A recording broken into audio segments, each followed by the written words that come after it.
we're gonna look at changing this recording thing. I kind of don't like it. It takes too long.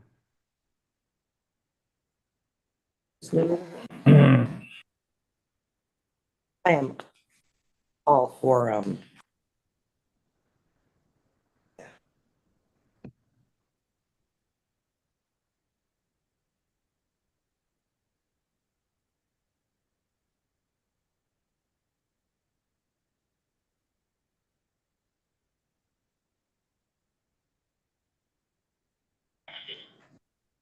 You're all set.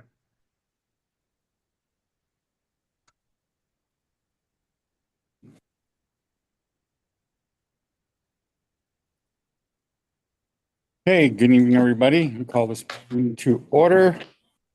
Please rise, remove your hats, pledge of allegiance. I pledge allegiance to the flag of the United States of America and to the republic for which it stands, one nation, under God, indivisible, with liberty and justice for all.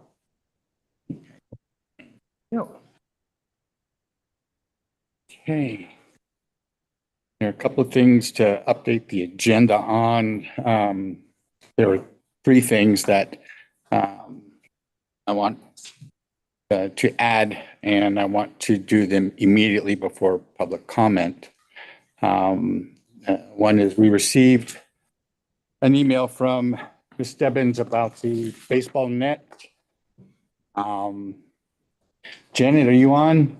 Or Jenny? She's not. She's not. Okay. I need to apologize because I don't think anything has been done since December. And my apologies for that. It just fell off our radar. So we'll pick it up. Thank you for the link to the company one company that supplies netting for baseball fields. And we'll be taking a look at that. I think we've already got those. I was saying we also had decided that I thought the decision we made was to let it rest the way it is and deal with the insurance company as we need to. Okay. That is a decision. Okay. Should we contact our insurance company to talk about liability beforehand? I wouldn't. It was never. But you have more updates to the agenda first? Yeah, I'm still taking updates to the agenda though, right? yes, I have an update as well. Okay. Okay. Yes, Jean. The wiffle ball tournament, we need to make a motion for that, for July 19th.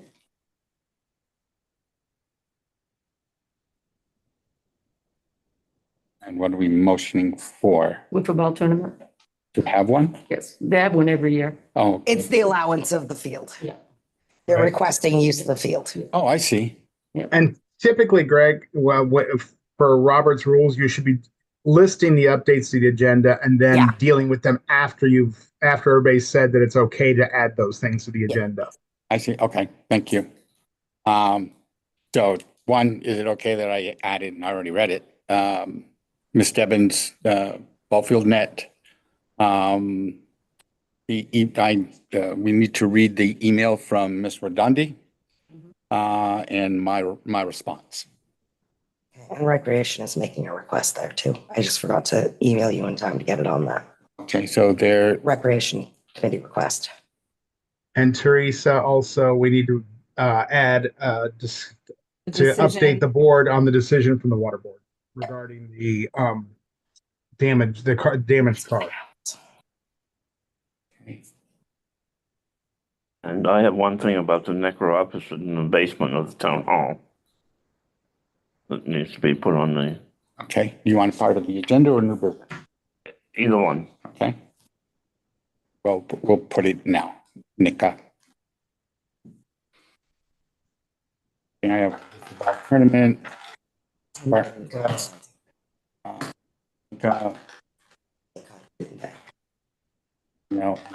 response.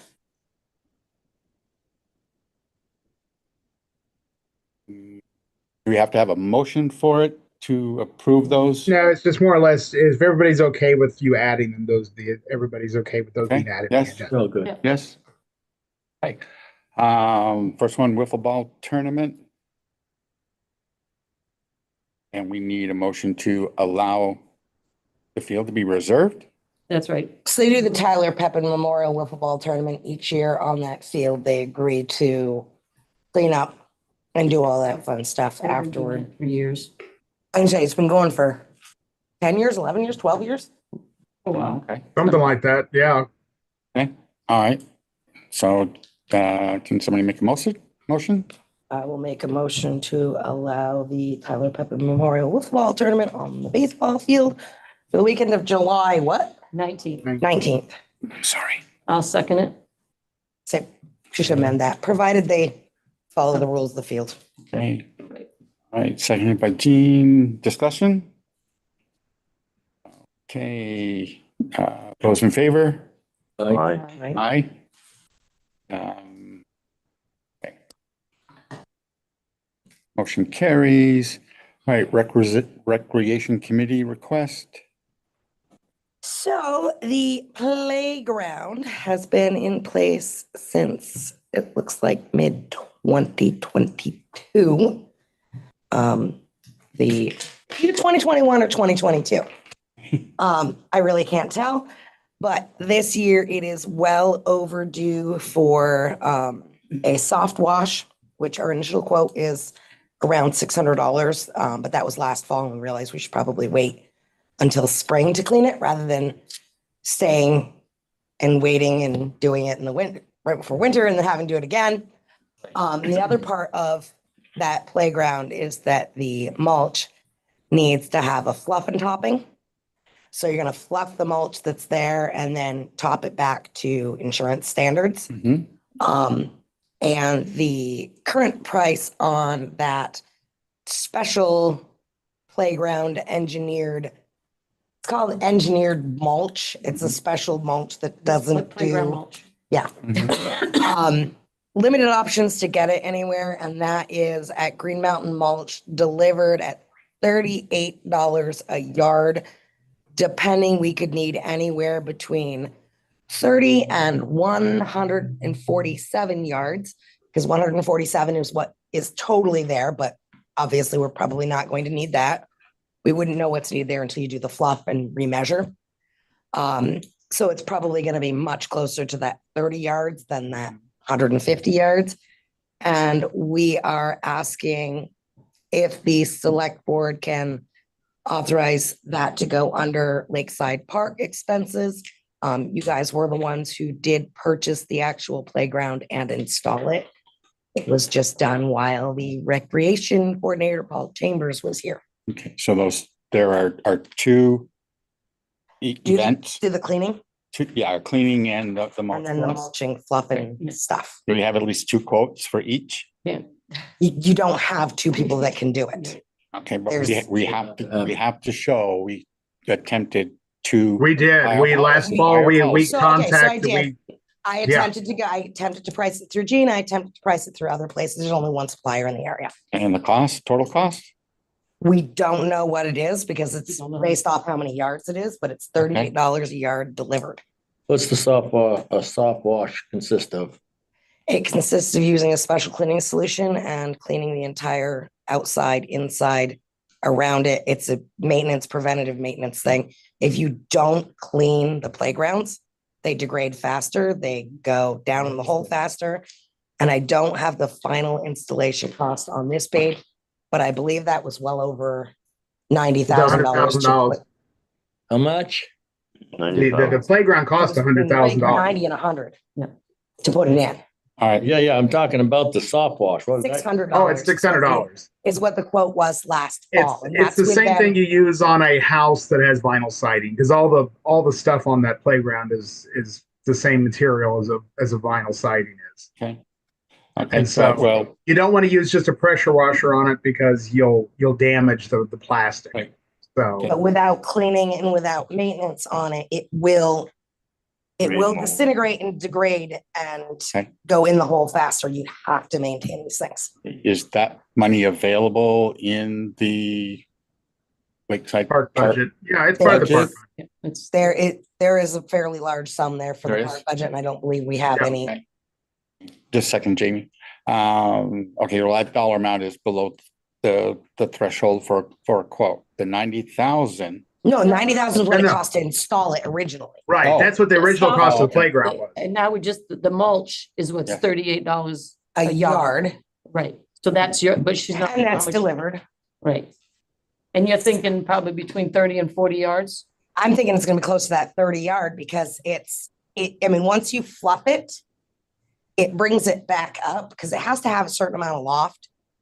And honestly, without it, some kid gets injured on that playground and it doesn't meet the standards, you're in a lot of trouble.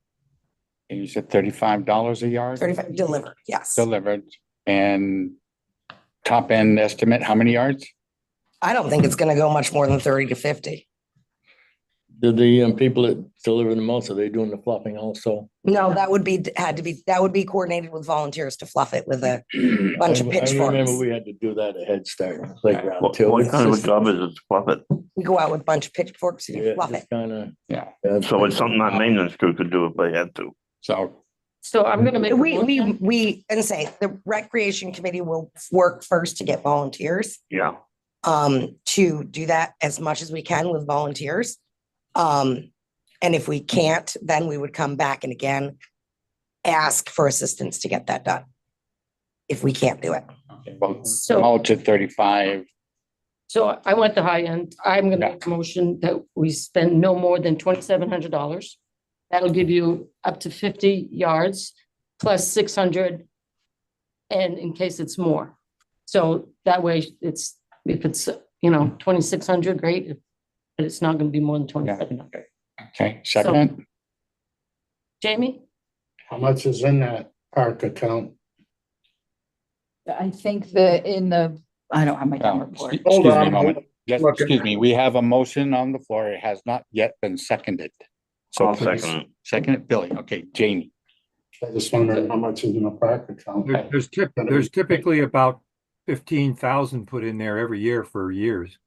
Okay, What's in there I now? think it's 20 was going in this year, Yeah, because 20 is what we right. put in last year. Right, I I think we think. put more in, yeah. but there's definitely Yes, more than $2,600. 27, yes. Oh, yeah. This The is account exactly itself what, I think you have a reserve account for that as well now, so. And the checking account itself at this point in time has about 4,000 in it. Okay. Just Okay, curious. and this All is right. exactly what that money's for. all right, thank you. Any other discussion? All in favor?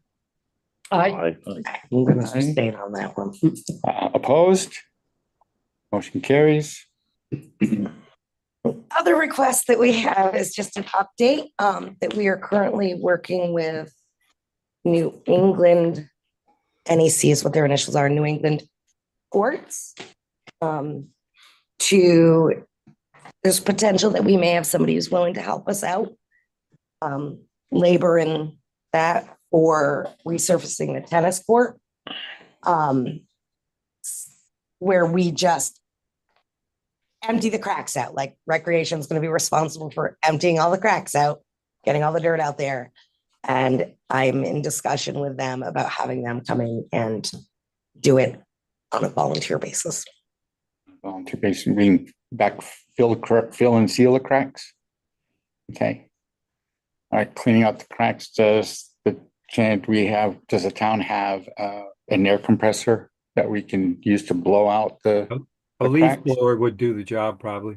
No. I've been given very specific instructions that we have to dig it down an inch and 3 inches down, all the way down in the crack to get all the dirt out of it so that he can do, it would have to be us prepping it Hey, a good pressure washer would do that.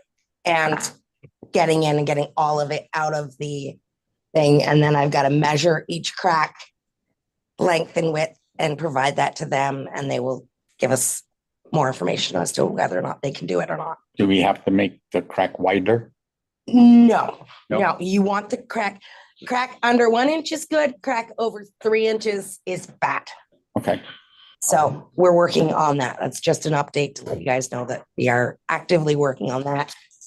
In addition to all of our other stuff that we have going on. okay, so that's just an update. That's just an update to let you guys know that we are working on the tennis courts and all of our other fun stuff. Okay. Alrighty. Any discussion or questions? public? No. Okay.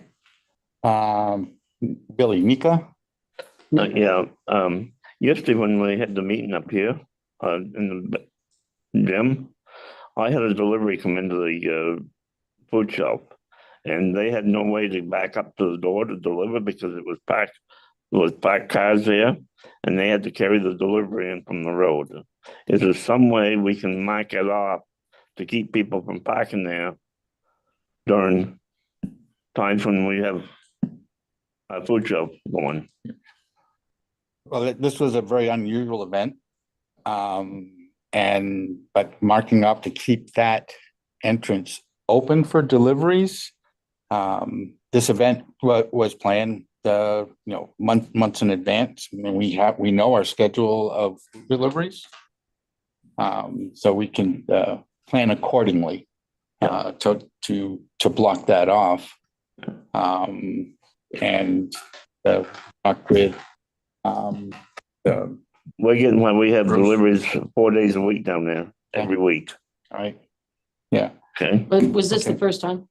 this is the first time It that we had a was- problem. It's just because, I would say that Yeah. as, Yeah, it was just because of right, all the, right. I don't think that was the problem. That's just like you said. It was just once and it was posted, and if it's just this one time, and we don't need to start marking. I would say if you know that there's an event going on in town, whether it's town meeting or something like that, and you know you've got a delivery, it would be,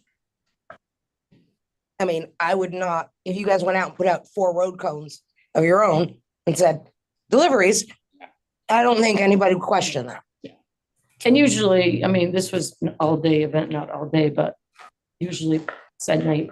Yeah, they don't Yeah. deliver at night, so. I think Just try to work together a little better with that. That, but it's 5 blocks. We don't have to do that. That was, It's just, yeah. Okay. Billy, anything else for Nika? that's it on, All right. Okay. Jen, I see you online. Jen, you wanted to hear about the baseball net? Yes, I do want to hear about it. Sorry, I just got in. That's okay. It's all right. Thank you. Jen, I believe back in December, we decided to postpone or defer for a while. And as it happens, we'll reach out to the insurance company. But I do think further discussion is needed on it. It's But why are you guys so opposed to putting a net up when last year we had 10 balls hit our house? And this year we're going to be home more, so we're going to be out in our backyard. What's stopping you from just putting a net up? well, I wasn't aware we had 10 balls that hit your house. I only remember one. He put it. No, we had multiple balls hit our house and whatnot. They might not have hit directly the house, but they were in the backyard. And we want to be in our backyard this year. Okay. So, and we sent an email about how much it cost, and it really wasn't that much. So we just want to know why it's being pushed aside and aside and aside.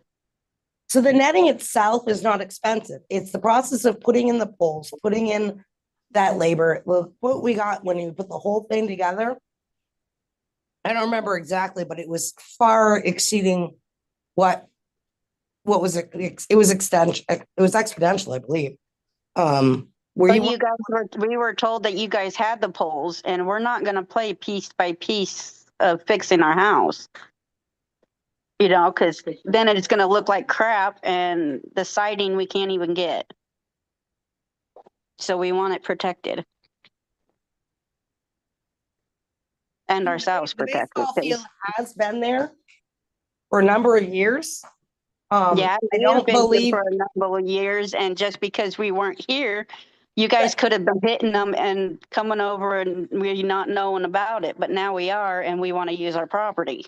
See, I don't believe, I was just saying, I don't believe we had any claims in that time, but we can look in and get another set of quotes for it and see if we've got the funding. Yeah. But I mean, I do remember it being way more than we expected last year when we got that quote. Okay. Okay, so what's gonna happen if we get hit when we're sitting out there? That's gonna cost An you guys insurance even claim. more money than, we would go after you guys. You Um, deal with the town's insurance company. That's what we have insurance for. Right, but Okay. why would you waste the insurance and have us all this when you can put up a $800 net and avoid it all? It's not $800 to put up the net. We're gonna have to go pull out the quotes. I did some research last year on this, and I actually went down as far as Massachusetts and found a net that would significantly take care of that whole backyard, not installed, just the materials, and then to go get it was over $4,700 for the netting. That wasn't installation or anything, and that was the time that Heather's talking about, that we would just hold off until we just don't have the funds. And we left it You guys use funds for stupid shit, personally. pardon me? You're entitled to feel that way. Yeah, We can put we've another been quote asking out. for this for a while, and you guys just keep pushing it. Okay.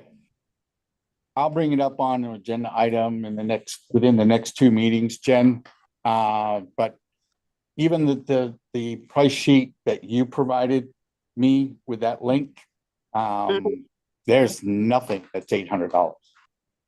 We're gonna need 15 to 20 feet high minimum and 50 foot in length. And those To nets cover were what? wet. To just cover our backyard? That's all It's- you guys If need to it's- cover. Problem is. If we're doing it, we have to cover the entire field.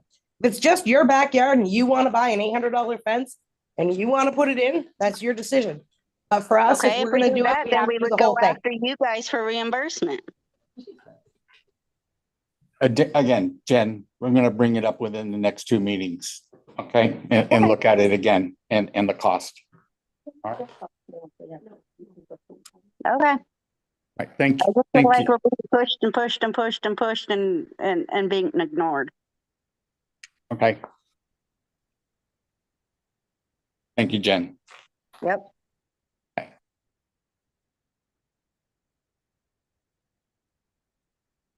Before I get to Ms. Redundy's email, is there anything else that needs to be? Yeah, the water board. Oh, yes, water board. The water board made a decision last night as per your request. They reviewed the claim and agreed to pay 50% of it. Now I don't know how Teresa makes that happen, but I bet she'll make it happen for him. Okay, what? That's for Brittany's. Brittany's, okay. Yeah. All right. Yeah. Oh, So the the vehicle total, yeah, damage. for the Yeah. damage. The water board agreed to pay half of it. Okay. So we have two different insurance companies for the water board and for the town? No, we No. didn't Do this to do the Oh, we insurance. didn't go. No, because our deductible is No. 1,000 and it was $1,100. And you guys asked me to go to the water board and ask them, and I Okay. asked them last night, and they said they'll pay half of it. I didn't realize that. So Teresa's gonna make the magic happen. Okay, so where would we get the other $500? Came out of your budget. Out of budget, Where? just miscellaneous expense. Yeah, I'd Okay. call that miscellaneous. Okay, do we have funds in that miscellaneous expense account? In the line item, do you do? Yeah. You budget $2,000 a year. It might Okay. have been more this year. I can't remember. I think it was Okay. 2. I think it stayed at 2 for miscellaneous Okay. expenses like this. All right, okay. Great, so do we need a motion to allocate funds out of? You already did that last. You already approved. the Last week, we purchase. approved paying the whole thing. Yes, And oh, I see, so all the right, water board made it back. okay, Basically, out of the miscellaneous line item from the town's portion of the budget, it's $596, I think. okay, And the water board out of their budget is paid $596, okay. roundabout. I don't know exactly what the Thank figures you. are right now. Thank We paid the extra half. Thank you for that explanation. All right, So you'll want a motion to accept the water board's agreement to show in the minutes. oh, okay, thank you, Joe. I'll make a motion to accept the water board's 50% payment. I'll second it. for Brittany's insurance claim, whatever, car damage. Okay, by Billy. Any other discussion? Okay, all in favor? Aye. Opposed?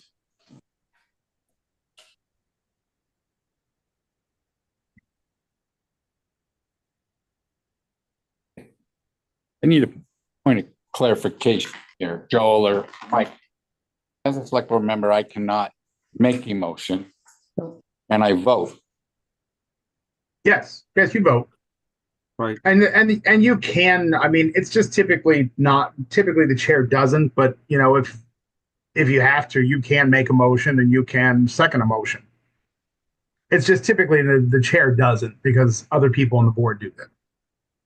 But there's no law prohibiting it. Yeah, I don't know what Robert's rule says about that, but you're not going to be in that situation where you have to make a motion with a 5-member board. That would be really odd. If there's very specific wording and you want to read it and say, can I have that motion? Yeah. Yes, you can do that. Yes. Okay. All right. Thank you. Especially for those ones that have to be done, like, you have to use the exact word. All right. The select board received an email from Beth Redundy and has requested, she addressed it to the select board and community members and has requested that it be read at the next meeting. This email is now a matter of public record. Okay, I didn't see where she requested it be read. Yeah. Oh, I have read it so. Right, but we've all received, I did not see her say that she asked for it to be read out loud. Okay. I don't think that's actually needed. Yeah, well, I'm going to anyways. Because it is a matter of public record. It was addressed to the community as well. And my response is going to be also a matter of public record. And I want it added to the minutes of the meeting. So your response, you're not reading that tonight, are you? Yes, I am. Yes, he is. Yes, I am. Okay. So, in a letter from Ms. Redundy to the town of Brighton Select Board members and community members. I am emailing with concerns over yesterday's meeting and the conduct of the Select Board Chair, Greg Manning. I went to listen to Representative Becca Ballant speak on matters at the federal government, not Greg Manning. From my understanding, he asked but was declined to introduce Representative Ballant, but yet he did anyways. He was rude to her staff for using locker room bathrooms. During his speech, he erroneously labeled the crowd as senior citizens, retirees, and people who are impoverished because those are the only ones who could attend. He obviously did not look in the crowd to see many hardworking middle-aged community members who took time off work to come listen. He insulted every single person who works hard by his blind statement.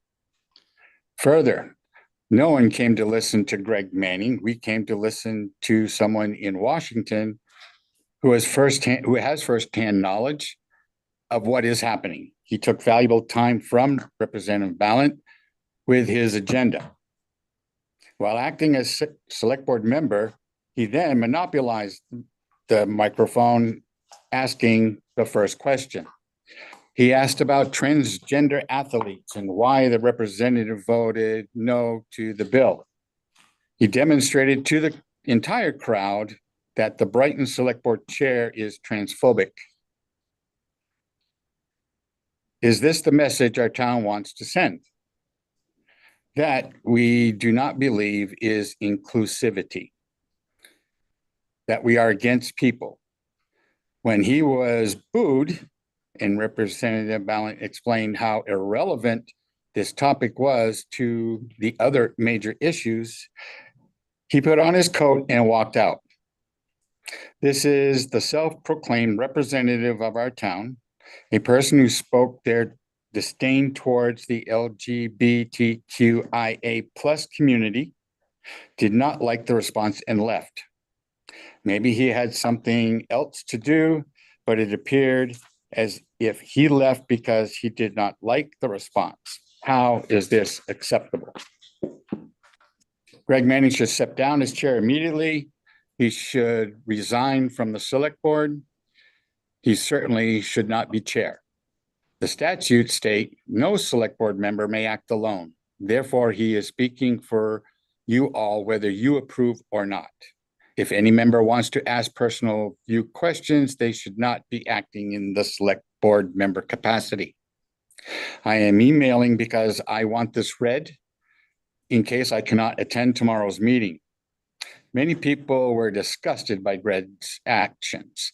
These actions voiced an opinion that does not represent the views of this town, the mission of our town, and more importantly, he demonstrated he is incapable of being bipartisan as necessary to be a chair. Members of the select board are held to a higher standard. They are to serve our entire community, no matter a person's gender, religion, race, sexual orientation, etc.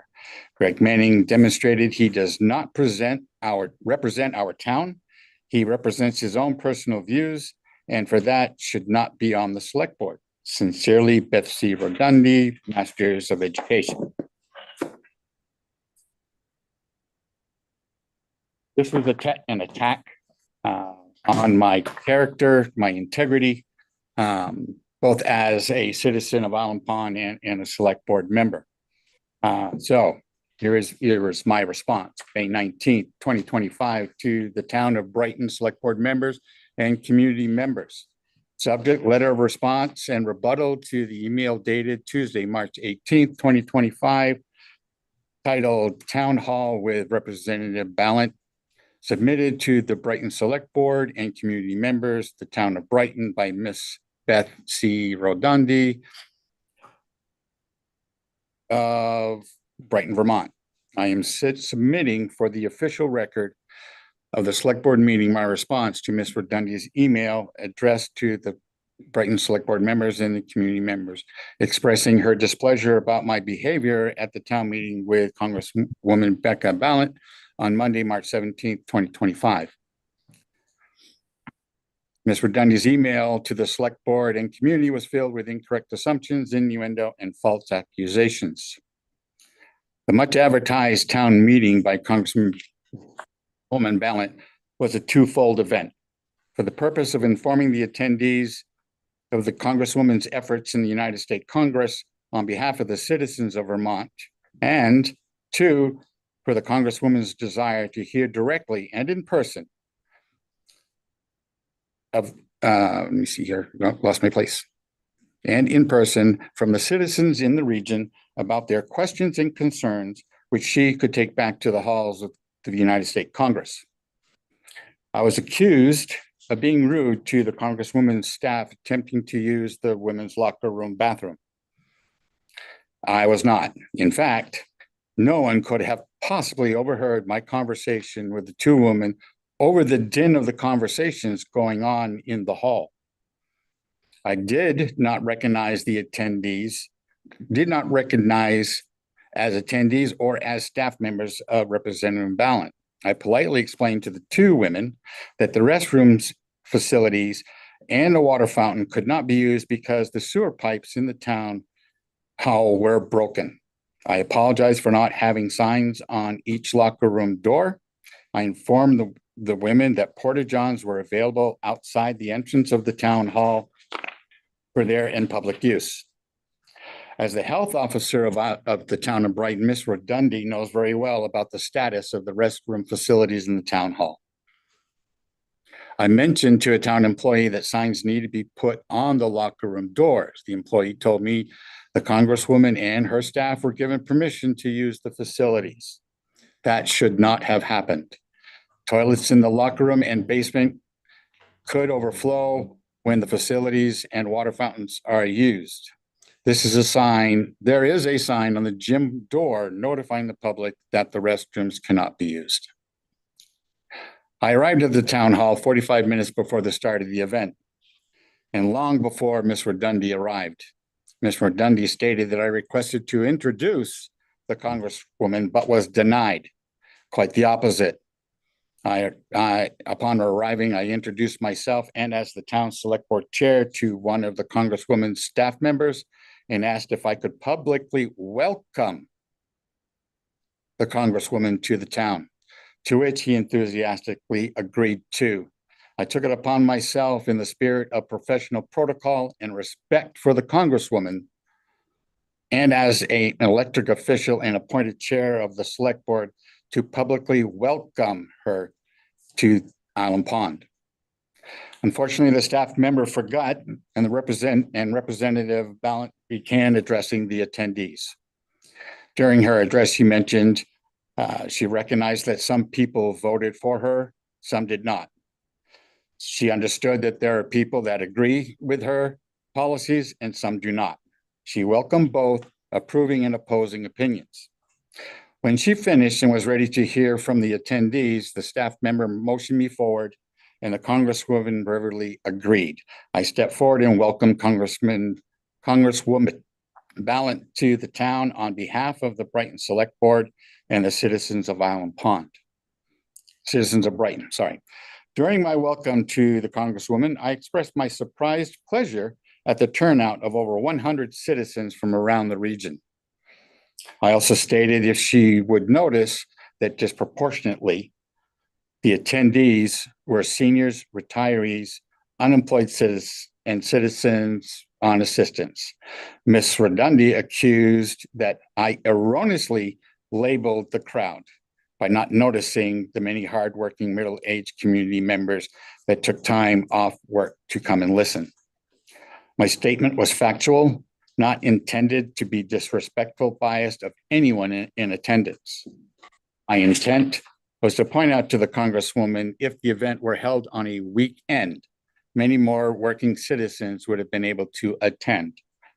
I invited Congresswoman Ballant to return on a weekend so more citizens could attend, suggesting 4th of July,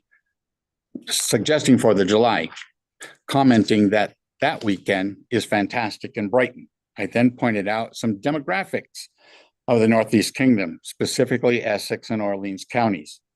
Median salaries between $46,000 and $48,000. Vermont unemployment, which is not too bad at 2.4%.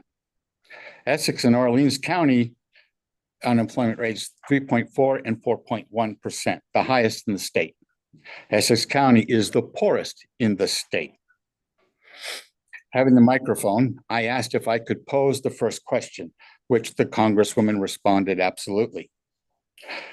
My following question was not that of a select board chair or any type of representative of the town or representing my personal opinion as the town's or its citizens, as Ms. Redundi accused me of.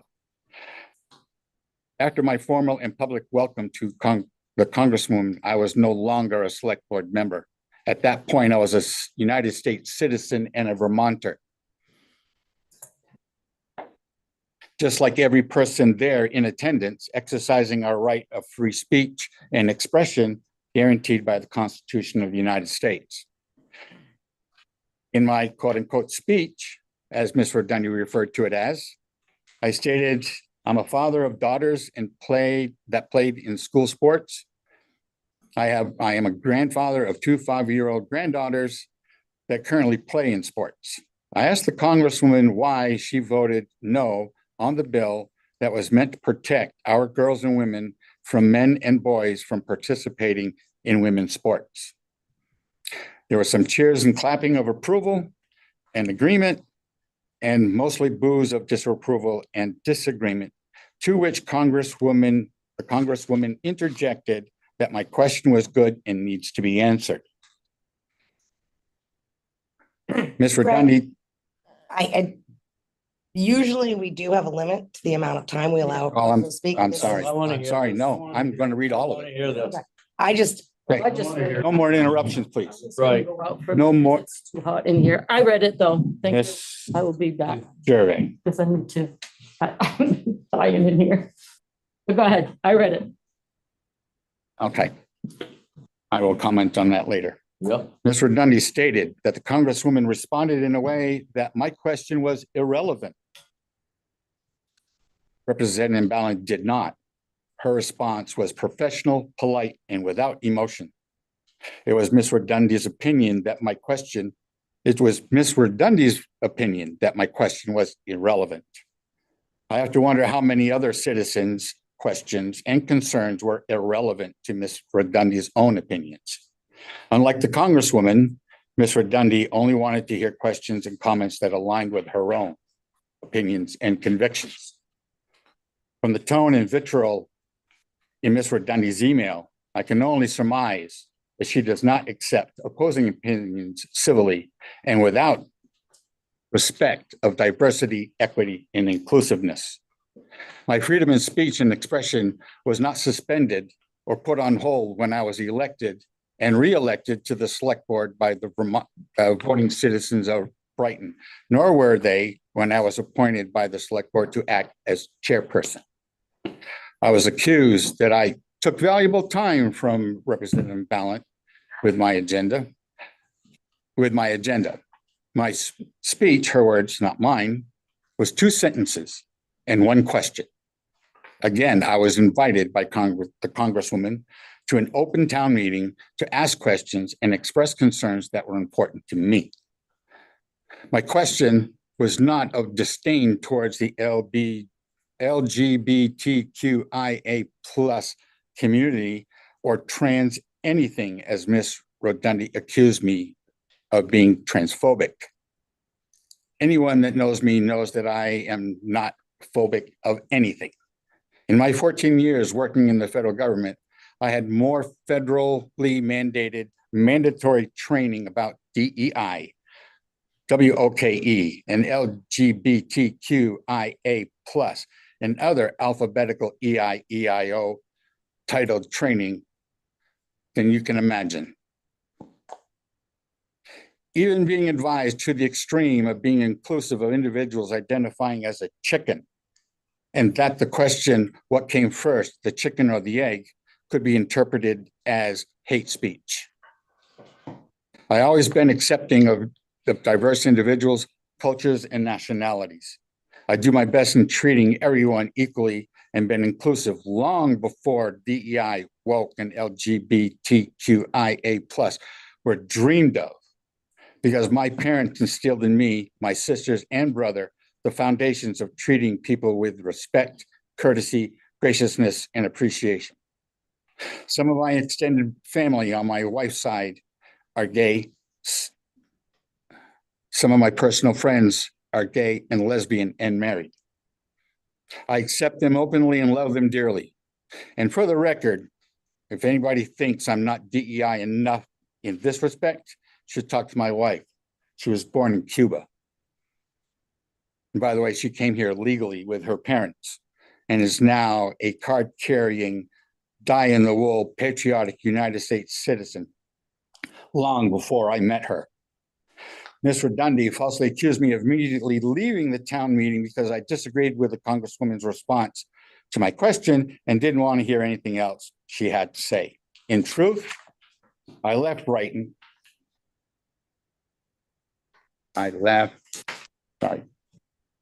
Because Brighton and other towns were under a National Oceanic Atmospheric Administration, National Weather Service, FEMA, and Vermont Emergency Management announced flood warning due to excessive rain and snowmelt runoff. Because of my career in emergency management with FEMA, I knew I needed to be aware of the flooding situation threatening our town again. I drove around the entire town, including the outskirts on states routes 114 South, 114 North, 111 and 105, taking pictures of the rising floodwaters at every bridge over water and major culvert in town and all the damaged locations from the July 2024 floods. I also started to plan in my mind about using the town hall gym as an emergency shelter if needed. Unfortunately, that resource isn't available because of the broken sewer pipe. I then went home and emailed the road foreman, alerting him of what I noticed. Ms. Redundy wants me to immediately step down as chair of the Select Board. I will request a revote of the Select Board members to appoint a chairperson, and should a different person be appointed, I will accept it without reservation. Ms. Rosendi also requested that I resign from the select board. Well, that's not going to happen. At the annual town meeting on March 4th, 2025, of the 168 votes cast, 140 cast were to re-elect me for 1-year term. I will honor their choice. I believe I was elected and re-elected because I promised communication of what was happening in town, transparency, and holding people accountable for their actions or inactions. I will continue to proudly serve the town of Brighton, its citizens, as a select board member until the citizens of Brighton decide otherwise. I will not be threatened, browbeaten, or forced to resign. So should Ms. Rodundi or anyone else demand my resignation, pack a lunch. Hold my beer, because I'm not going anywhere anytime soon. 1976, I swore an oath that I would support and defend the Constitution of the United States against all enemies, foreign and domestic, and I would bear true faith and allegiance to the same. Even though I retired in 2003 after 27 years of faithful military service, that oath has no expiration date. I will continue to defend the Constitution of the United States, this constitutional republic, its citizens' rights guaranteed by the Constitution and the Bill of Rights, and my family against any individual group or organization until my last breath. And I will meet any aggression with equal and overwhelming force. So help me God. I hold no ill will or animosity towards Ms. Rodundi in her attack on my honor, character, integrity, and reputation. And as stated, I will defend her right to her opinions. However, I will not stand by idly and take such attacks without defending myself with respect and civility. And I sincerely hope that she will put this behind her and accept opposing opinions without vitriol so that she and I can continue to remain friendly acquaintances. Respectfully submitted, Greg Manning, Select Board Chairperson, Town of Brighton, Vermont. Hoorah. Right. With that, also this afternoon, we received an email from the representative's office with an attached video of the entire meeting, and it will and does bear true witness of exactly what I was talking about.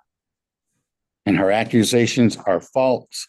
I will not call her a liar, but her accusations were false.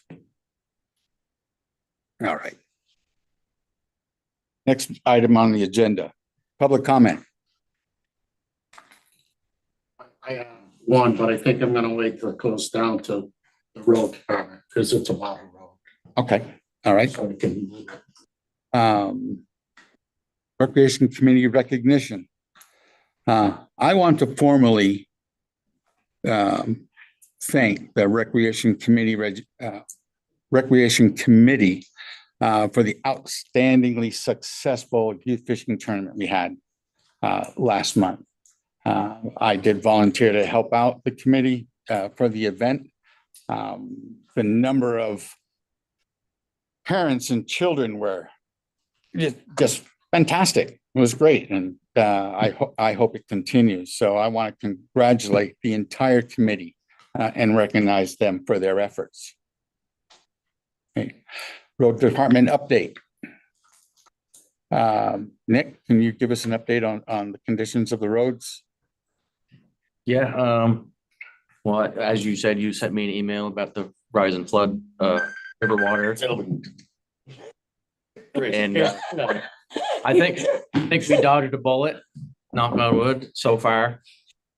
Hopefully we don't get more snow. But now I'm just trying to keep up with the muddy roads and potholes. As you know, I'm still alone, but we have a guy starting on Monday, so hopefully we'll be able to get going. Okay, good. Catch up a little quicker now. Thank you. Can I ask you a question or put a nugget in your hat for later on? And this might, Jamie, I know Jamie's not asking it yet, but I know he's gonna ask it. Though, you know, those road signs that have the speed traps. Yep. The one on that end. So conveniently, the snow's now gone and the leaves are still gone and it's working again. Yes, it is. Now, the one on this end has not had an issue.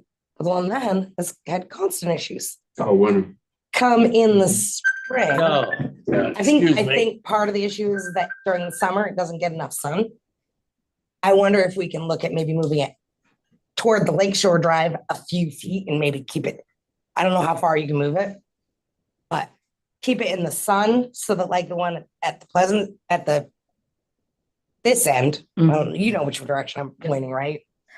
More towards the cemetery side. That one hasn't had any issues, but it's in full sun all the time. It never gets shade. That one is shade all summer long because of the way trees are.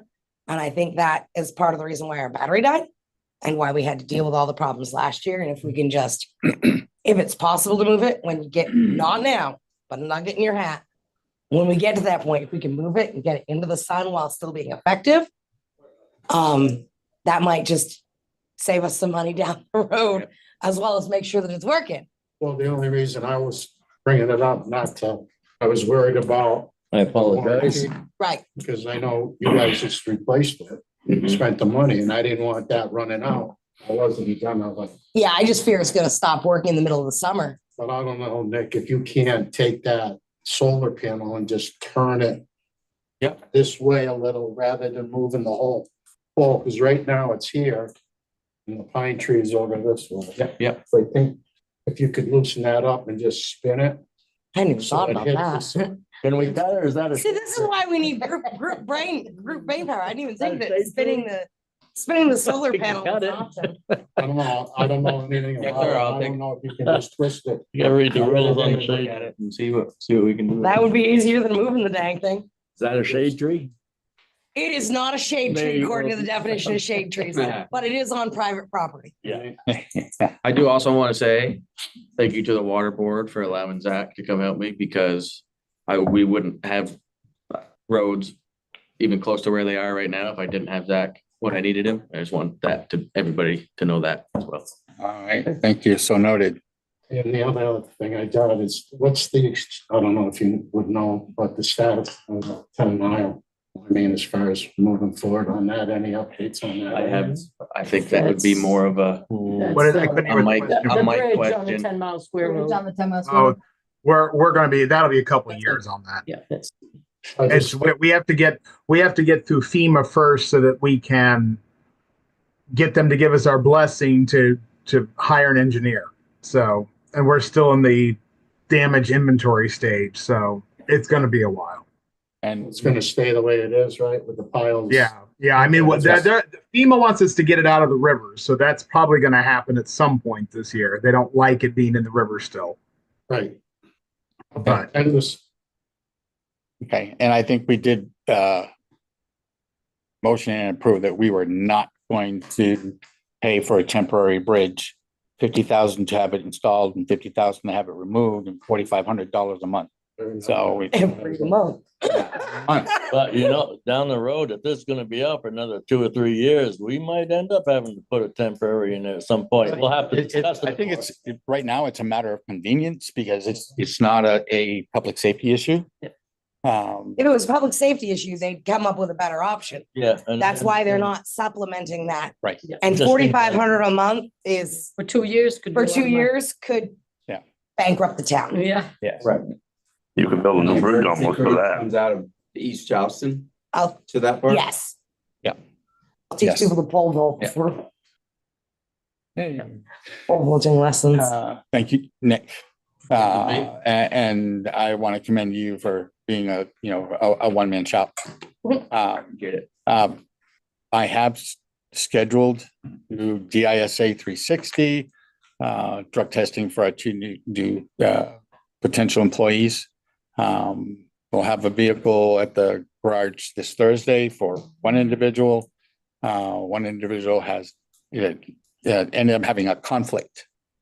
So that we're trying to look at the location in Littleton for his drug test pre-employment. And say it's pre-employment. The guy who's starting Monday has to be done before then. It's pre-employment. Yeah, So he hasn't been tested until next Thursday. We're gonna have He to. can't start on Monday.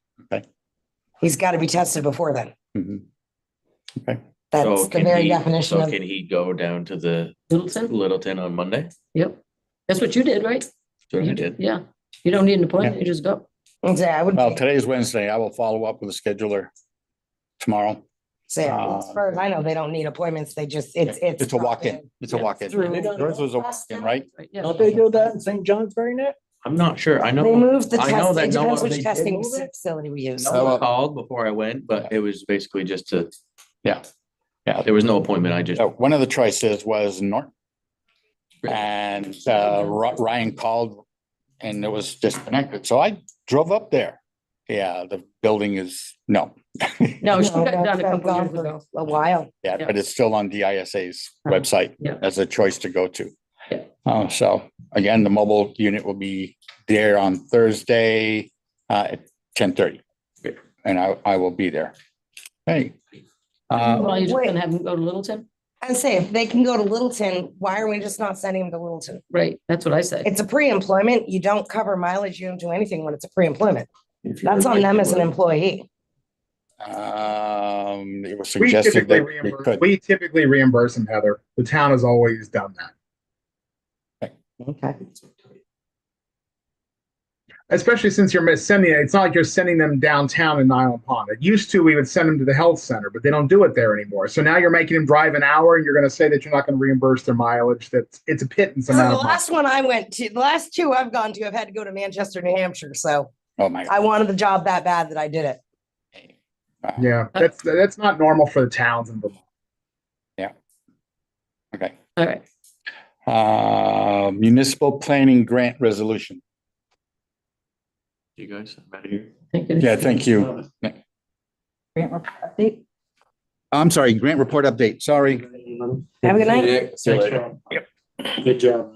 Yeah, nice job. He dropped. Yeah, he got done. He dropped. He probably lost internet connection.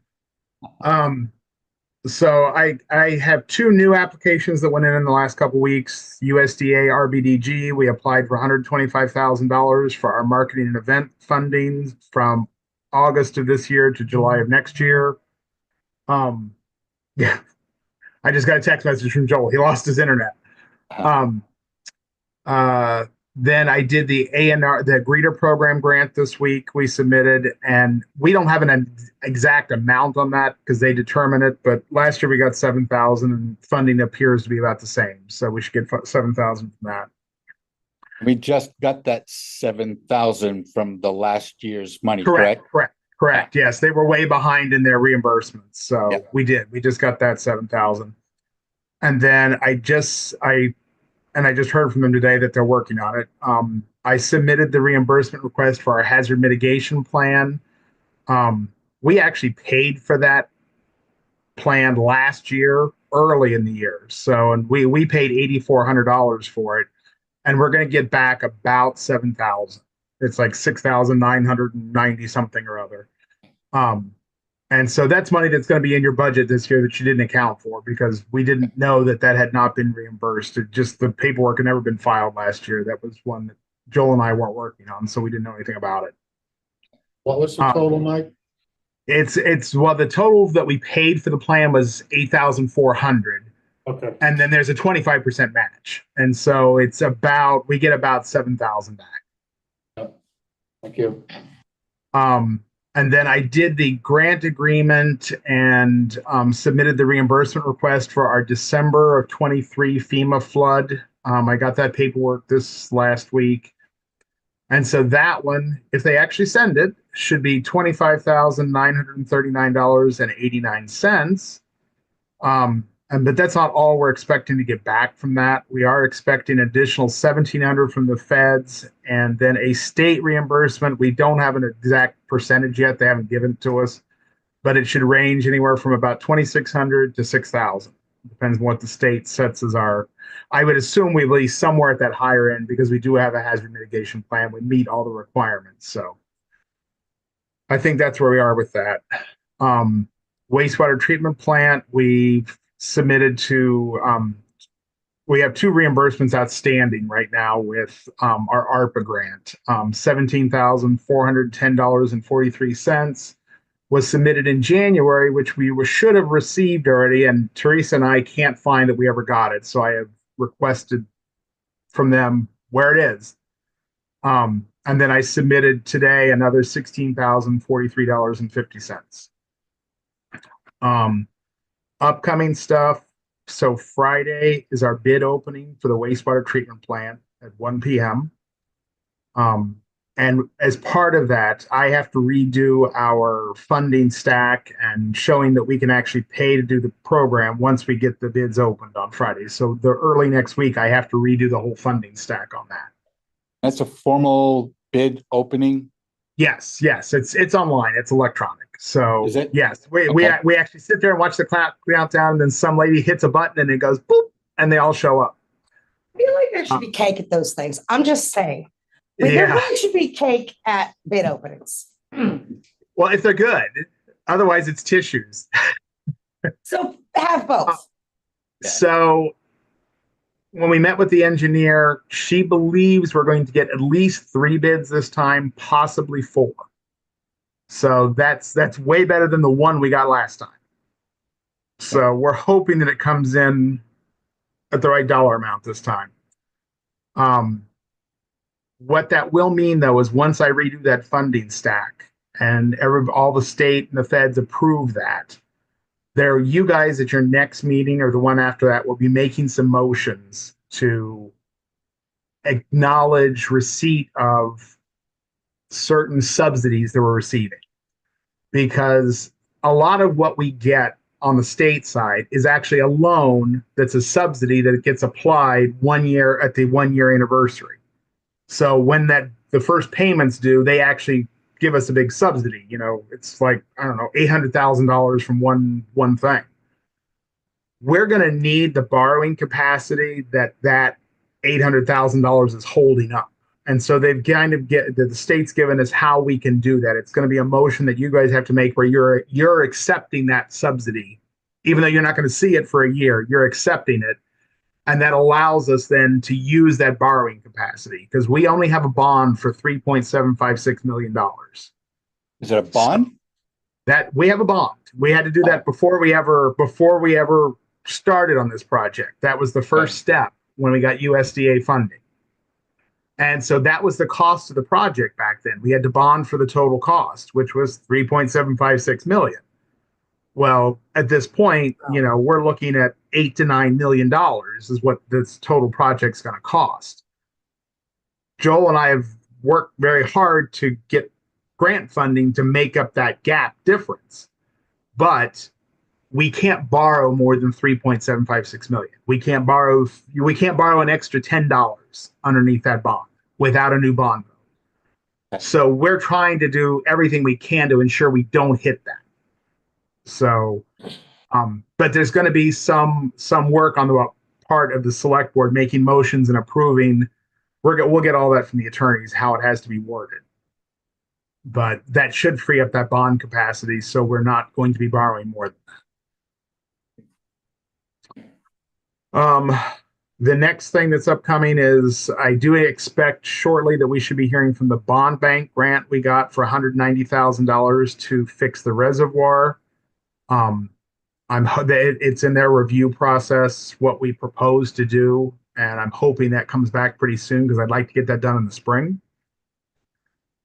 Our MERP grant, I'm going to be filing the historic preservation review for the town hall and for the depot building because that's our first step in that. As soon as that comes back, we need to go to bid for the boiler in the depot because I don't believe that what we have is going to make it another winter.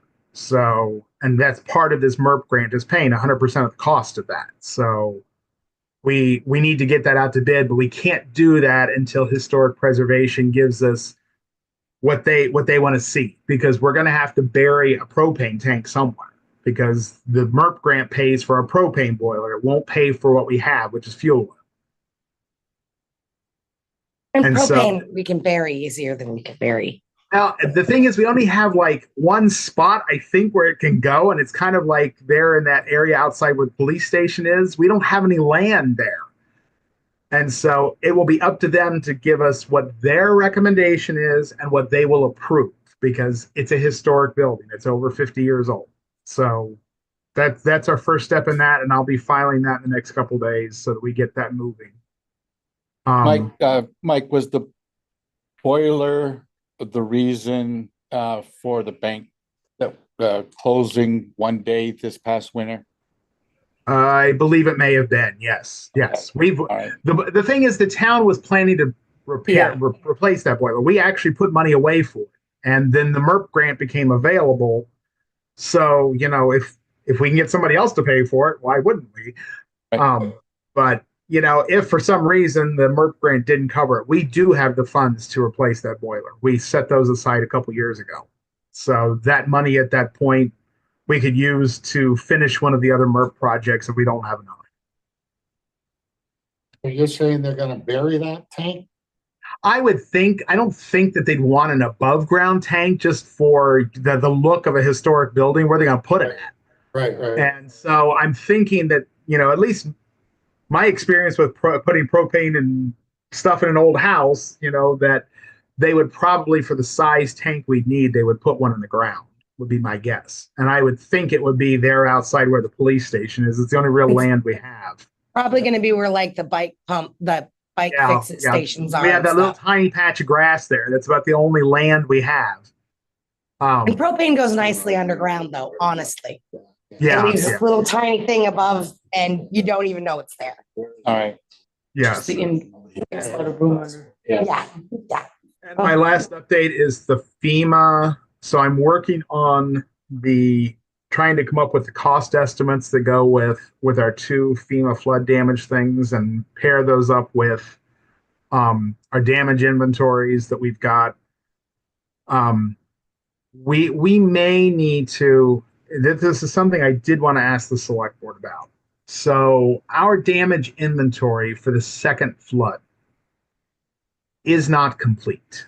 It is somewhat okay, but we need somebody who was part of that to weigh in on some of what was done, because we don't have like measurements or how big was the hole in the ground. We just don't have that information. And so I was thinking I might reach out to Andy and see if we could hire him for a couple of hours on a consulting basis just to help fill in those blanks, because he was the road foreman and he's the only one who's going to have that knowledge. There's nobody else left here that worked during that time. And so, I guess I'm just looking for feelers. I don't know even if he'll even do it, but I would reach out and ask him if you guys don't have an objection to that. If he refuses, is there any assistance from a state engineer or DOT? We could talk to Eric. Eric Pope will probably be able to help us with the bridge, because the state actually did do the damage assessment on the bridge. I just have to get that from him. But Mark have some knowledge of that? Huh? Mark must have some knowledge of that.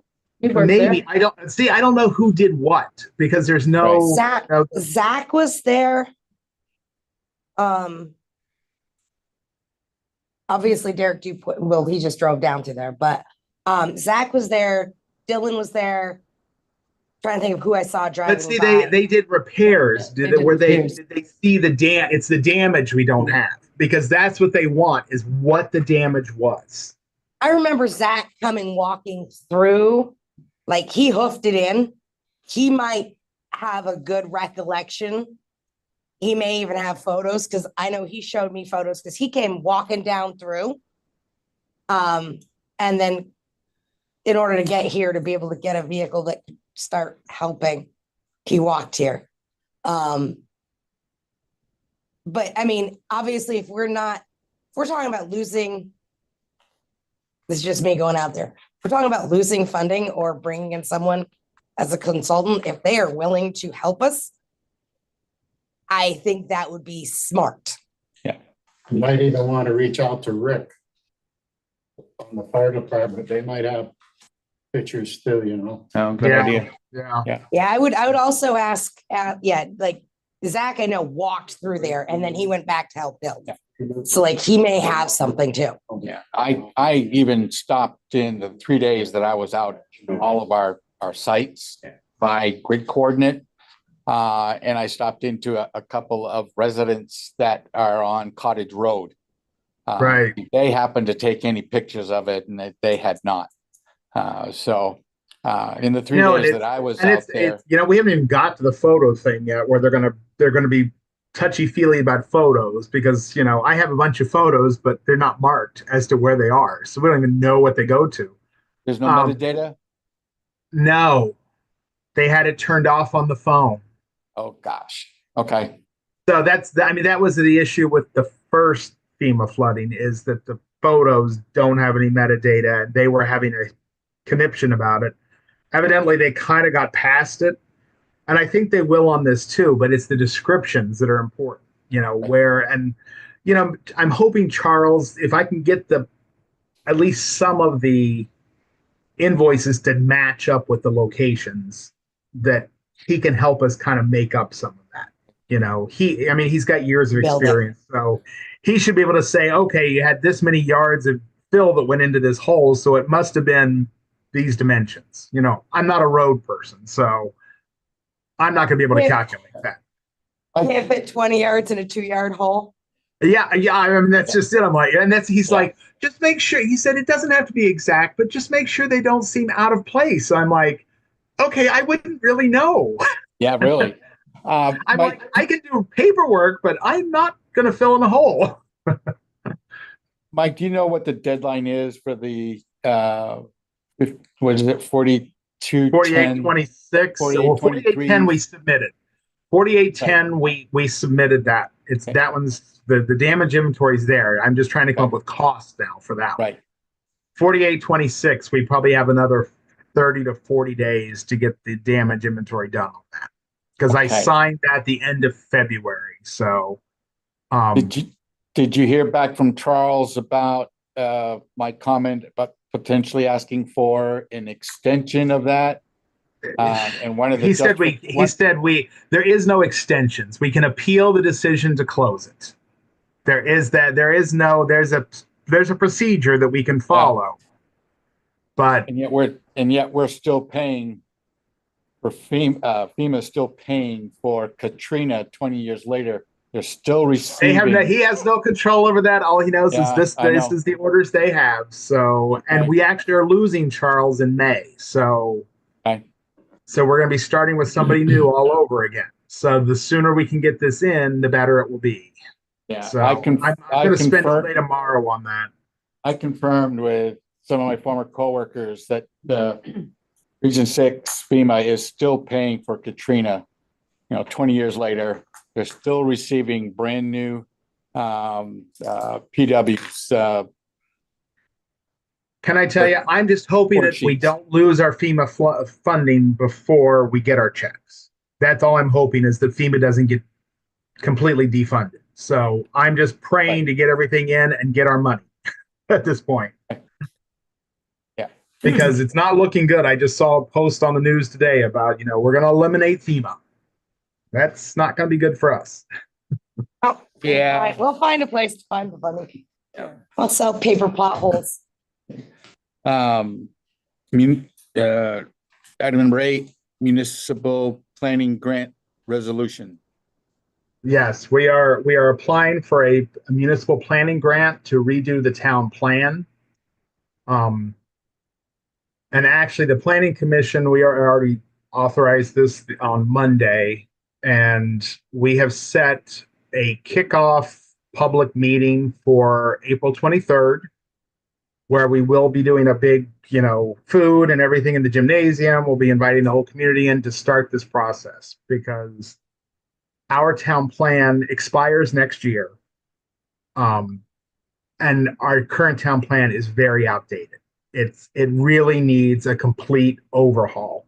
The last major revision to it was done during the time of people fighting the wind turbines.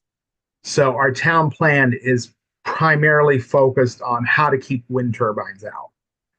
And so like our economic development section in there is a paragraph. I mean, literally, there is nothing in there about it. And so the town plan is what we have to rely on when we apply for grants. So we applied twice to the Silvio Conti. They have a big grant program, Federal Lands Access Program.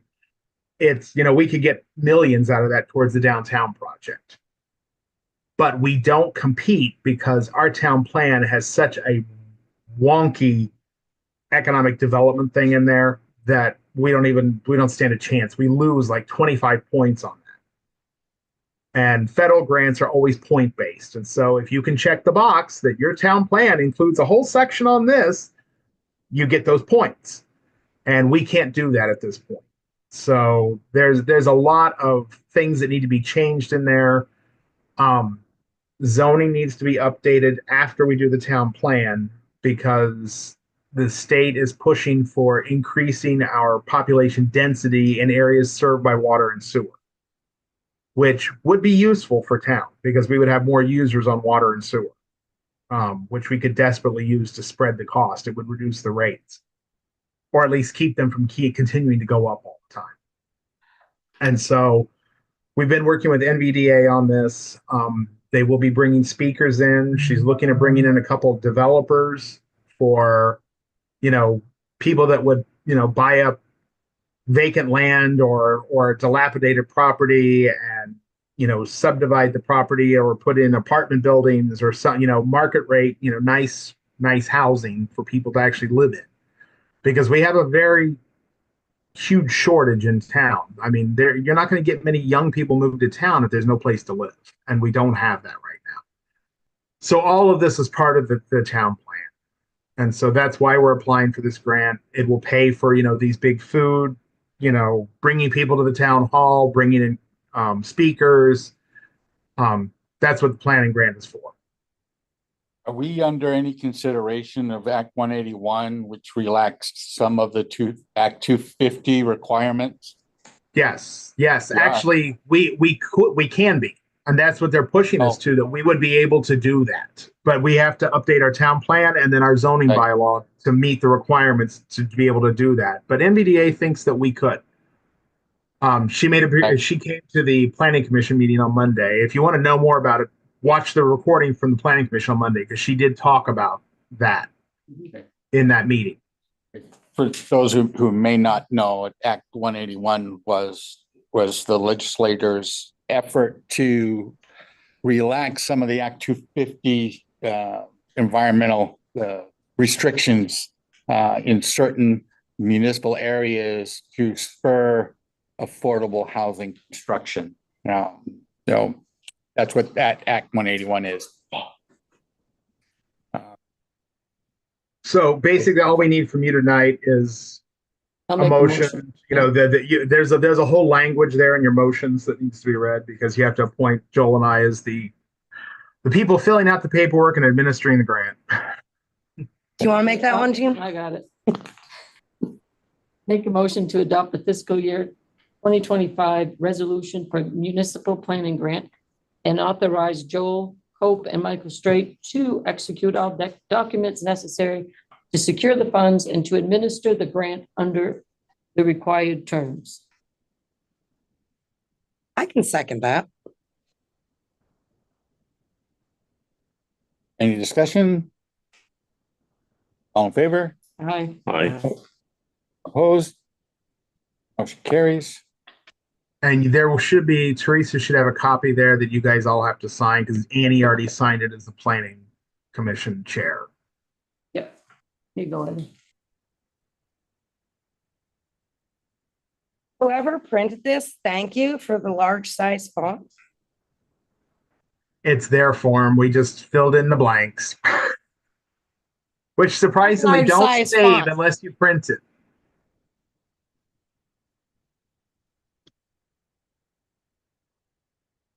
Not picky. First, then I go looking at my own thing with size 2 font. Bigger on my monitor.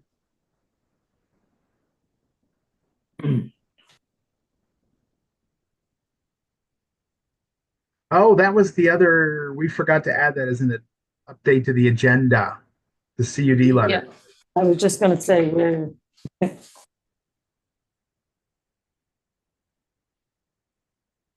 I was just looking at the agenda. I'm like, oh crap, that's right. That came in after we did the agenda. Thank you. we have it here.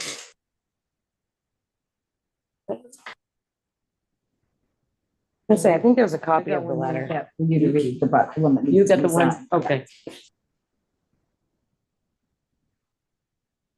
Oh, this is the bead letter?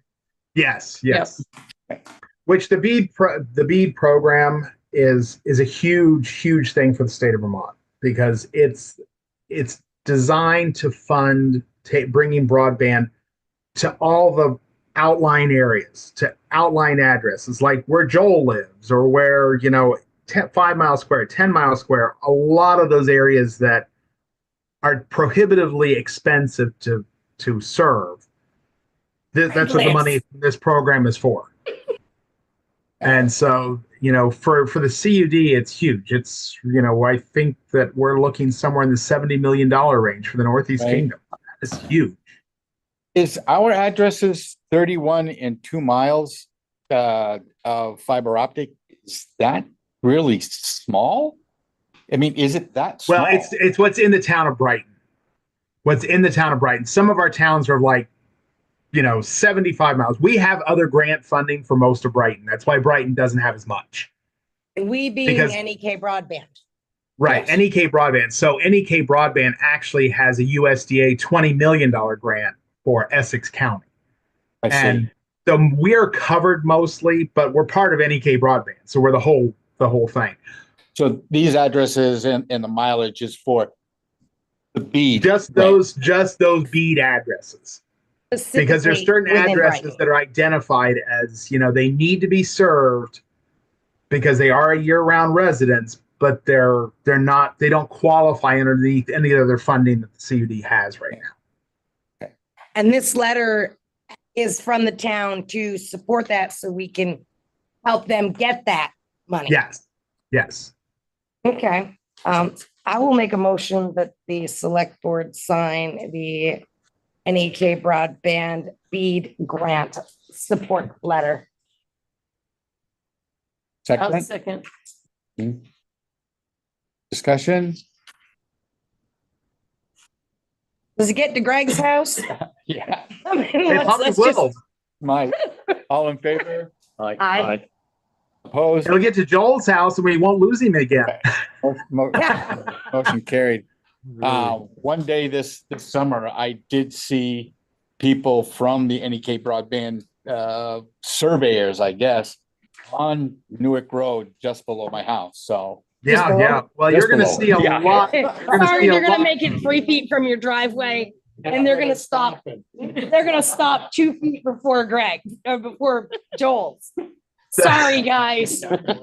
Move your house. So what I will tell you is you will see a lot of trucks and a lot of activity this year. We are being built out this summer. So it will be, that's why I'm trying to get the, I should give you a quick update on that since we're on CUD stuff. So the easement for the fire station has been changed. It is now going to be a 99-year lease for that space behind the fire station, because we don't have a clear title from the railroad to the town. It's some weird agreement that was set up 100 years ago. And in order to get that solidified where we could put an easement on it that would hold up in court, it's months and months and months of the court system. I talked to the CUD executive director and she was like, I'm fine with the lease. The attorney said, we're fine with the lease. So our attorney's drawing it up. So you should see that. 100 years from now, we probably won't even need internet. We'll just all. Well, that was kind of what the executive director said. She goes, "Well, we get 99 years." I won't need it. I won't need it. I won't need internet in 100 years. Billy's like, I need internet in 100 years. That's me. Hey, Joel, welcome back. Thank you. Sorry I left. All of a sudden, I didn't have any internet. Joel, do you have any updates on any grants? Sure. what I'm working on now mostly is the municipal planning grant. This is a grant that would pay the Regional Planning Commission, NVDA, a certain amount of money, probably in the range of $20,000 to $30,000, to serve as our consultant to develop our town plan. It expires in 2026, and you really need a town plan if you're going to go for the grants that we go for. Okay, can we put him on the priority list? No, Mike filled us in, but Joel is definitely frozen. Yeah. Okay. Thank you, Mo. Thanks, Joel. Thank you, Joe. All right. I'm sorry. Item 9, town hall sewer line repair. I did talk to Bucky's. Okay, Or actually, thank you. I talked to, huh? Thank you. With everything going on, I forgot. I did. I talked to them this morning, and we're just waiting for spring. You know, they can't give us an exact date because the ground has to thaw. They can't dig it up until the ground thaws unless we want to pay to bring in heated blankets to warm the ground up. And yeah, We'll no, wait. I don't think we want to do that. It's a huge cost and not really a very tested method that would actually work, I don't think. Yeah. So, And that's the reason why yeah. the water fountain can't be used. right. Right, so, I'd say I did suggest that we not just put the sign, but bag it. Yeah. Just because even with the sign on, people were using it. Even with the sign, and this is actually, we had a user in the gymnasium who signed and reserved his space and agreed to the terms and then went in and it was unplugged, cord tucked away. They pulled it out, plugged it in, even with the out of order service on it, used it, and then it created complications. So Did we have a toilet overflow? No, it just pours water on the ground in the basement. There's water a on the ground broken in the sewer line. Right. Okay. But I mean, like, when I reserve, like, if you go in, if you had to reserve time, you agree to certain conditions when you reserve the time. And this was somebody who used the space. It's there. It's got an out of order sign on it. You can't do much more. I mean, other than bagging it, which my suggestion was. It was unplugged. The cord was tucked up underneath it. And the people in the space still took the cord out, pulled it out, plugged it in, took the sign off, and continued to use it. To me, that user Okay. should get a, I'll ask Bruce if he could put a contractor size bag on it. I did, when he asked me about it, I suggested that he do that and tape, like use, what do you call that tape? Painter's tape, tape it on so it's not taped to the. To the user too. Well, and that's where I mean, as us, if we've got users who are doing things like that, I think first of all, we should be alerted to the problems that we can address it with the users. And we should probably be addressing it with the users. Use it, lose it. I like that. Abuse it, you lose it. Okay. In this case, use it, lose it. All right. Union contract interim manager appointment. I think that kind of needs to go in with the town manager search update stuff that at least I have started pulling together for you guys, because it kind of all goes together. Okay. So it's kind of like a combination thing. I don't know if you've seen any of this that I just handed you guys today. No, I have not. It's a lot. I exchanged some emails with our attorney, because I thought what I read in the union contract was without a town manager, if we didn't appoint an interim or a new town manager, that the responsibilities of the union contract defaults to the chairman of the select board, chairperson of the select board. I misunderstood it as being because all employees are covered by this contract, even though they're not, most of them are not participating in it. I thought No, they're not. Right. I thought it extended to those employees. So, but it only is for Bruce, and it's only for the purpose of the contract. Mhm. So the attorney advised me that we need to appoint an interim or a new as soon as possible. The longer we wait, the more chances that the town, our board will come in violation of the town manager form of government. And we don't want to do that. No, we don't. So, So, let me share what I found out on the town manager, because back a few meetings ago, and I apologize if I haven't brought you up to speed on it, Billy, but they gave me the task of doing all this fun, happy stuff, which was getting the information for the hiring process of a town manager.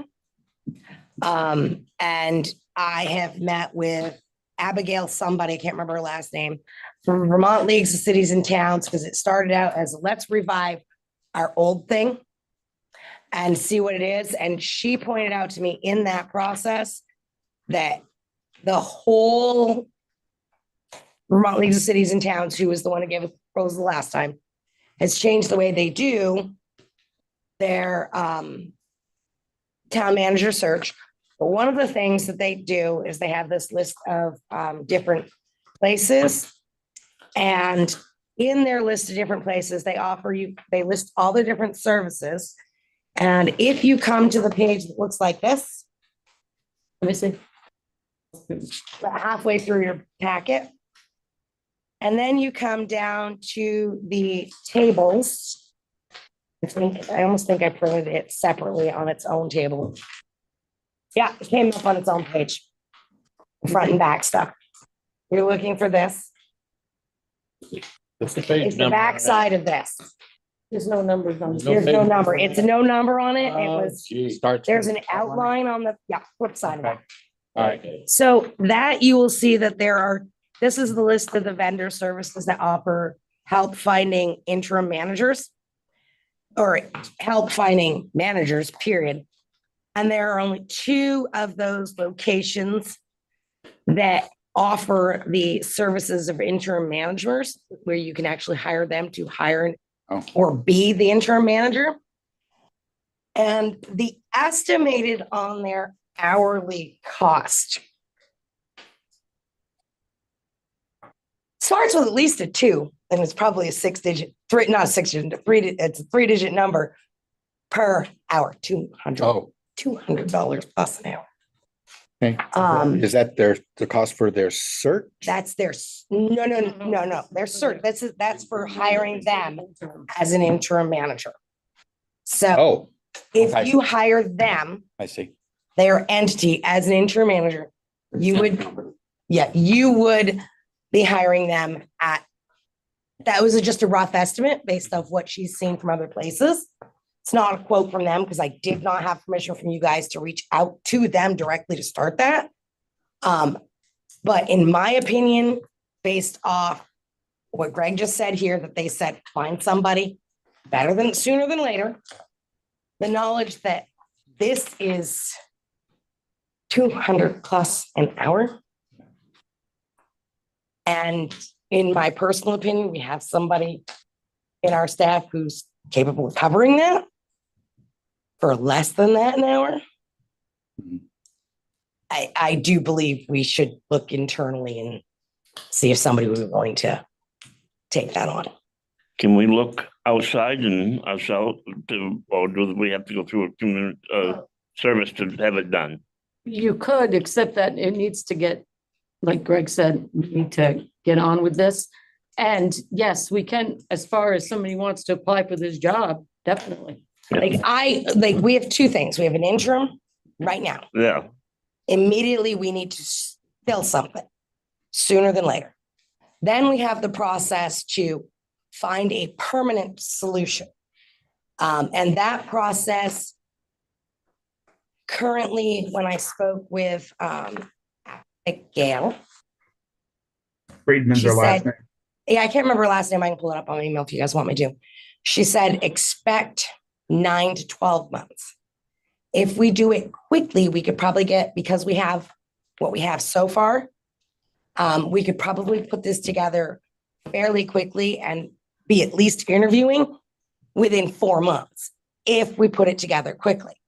But you can see the outline page, just to start advertising and interviewing, we have to write the RFP or request for proposal from the recruiter. So we send a request for proposal for what services we want, including a job description, what we're hiring them to do, what their expectations are from them. And they'll give us a quote for doing the research and hiring. Then from there, you have to start the interview process, moving stuff. So that's to get it permanent. So that's why there's the push to get an interim, is because you're going to be 9 months out. Okay, but what's the process for getting the interim? That's what I'm asking. It would be the same thing. We need to write a job description. We need to write we have a job description, but we as a board would have to advertise. If we're going external, advertise, schedule interviews, determine a candidate, extend an offer even for an interim, and then get them in. Once they're in, you then have the training curve if they're not already familiar with the process. So that is an option. I would say just even to find an interim, you're talking at least 60 days. Mhm. And Well, what's the time frame on that? Did they give you a time frame? It's sooner than Yesterday. later, but what's the time frame? As long as No, you're showing. she good did not, faith that you're- no, she did not give a time frame. Just that You should the find longer we wait, the more of so, the opportunity of us violating law. and it's very easy to violate. Yep. Unintentionally. Oh, absolutely. so- I just found that out. Personally, I don't know if I've got to make a motion in order to talk about it more, but I believe we personally have a town employee who could fill that role interim. Okay. The only thing I feel is if we don't put it out, we're in discrimination of the public. Typically, you offer internally before you post externally Yep. to eligible Can't get in candidates. trouble. What, so in the meantime, we get an application for an interim or even a full-time.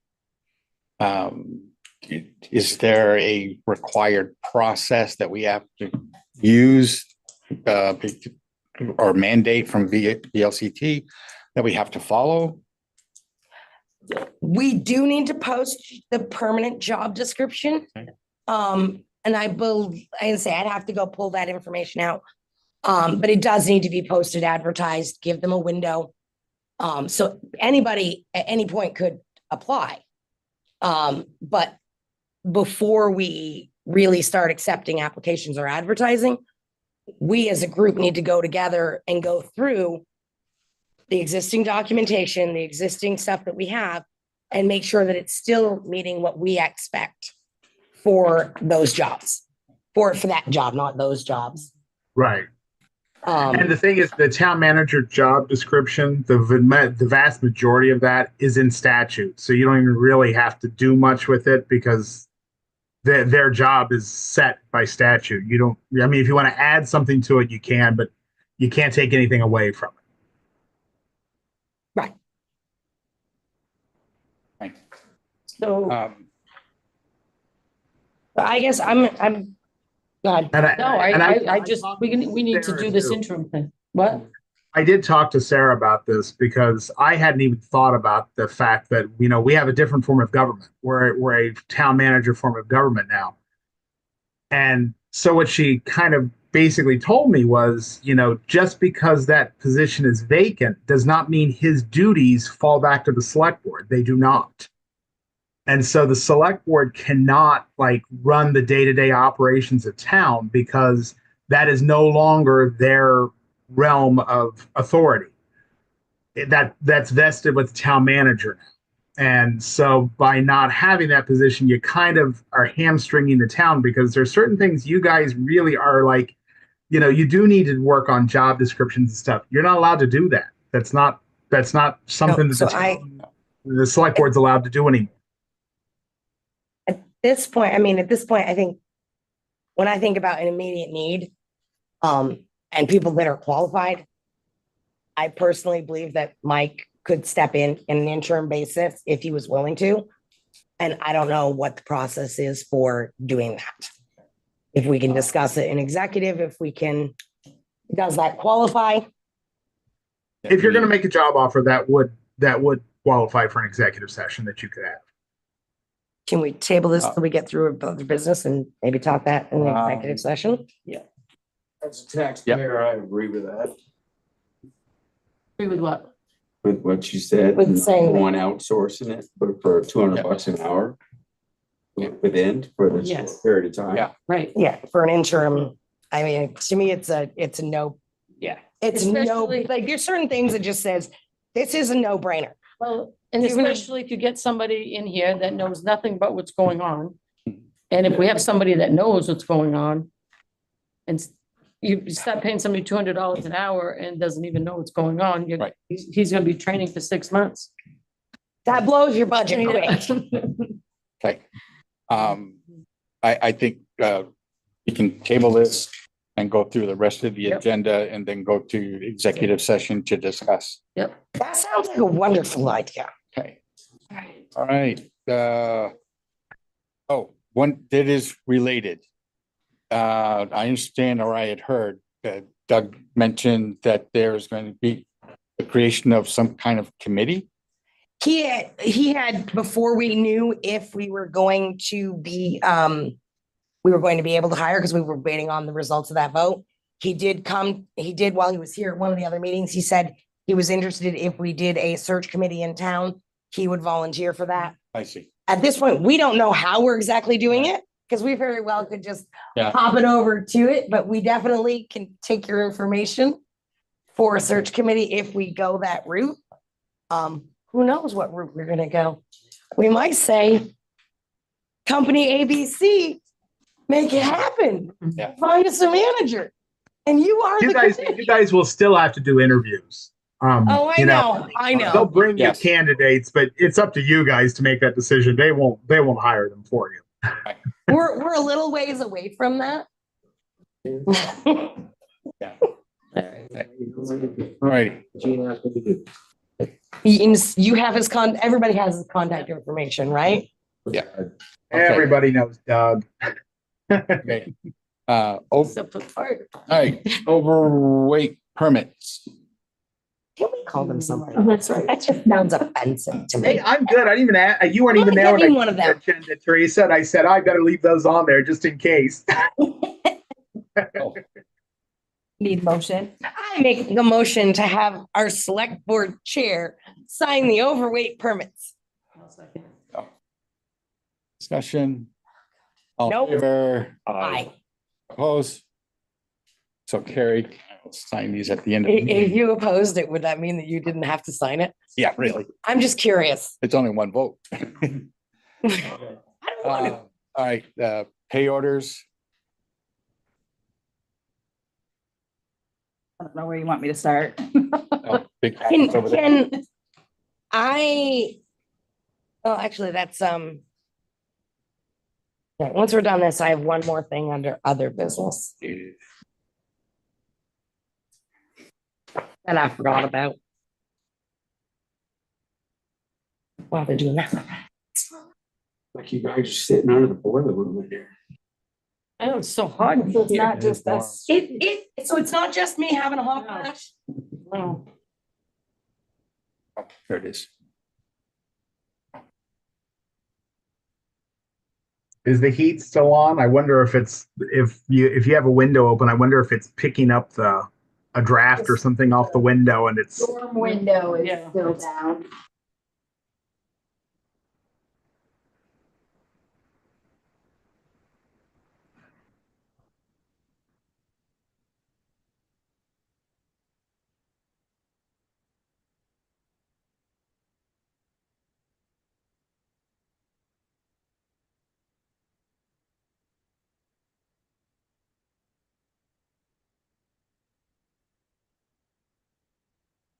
Bring me my Santa Claus and Mrs. Claus, Greg. Sure did.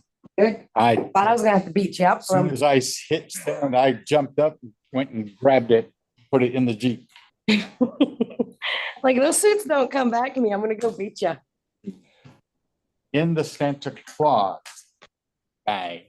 I think in a pocket. There's a pair of glasses in there I told you about. So they're, Yeah, and they're real. yeah, oh yeah, they're prescription. I forgot all about that until now, but I'll discuss why. Yeah. It's not a concern. Yeah. I started a month and a half ago to grow a beard, see what color was going to come in. And Mercy says, no, you're not going to have a beard. So we're excited and want to do it again next year.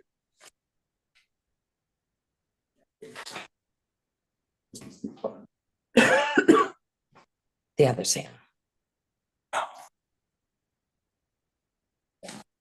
Poor thing. He's sad now.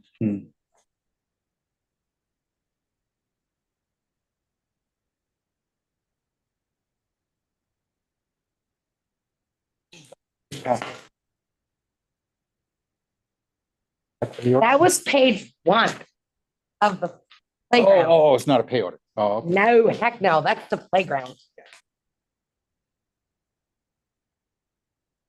Just see this last bottom line.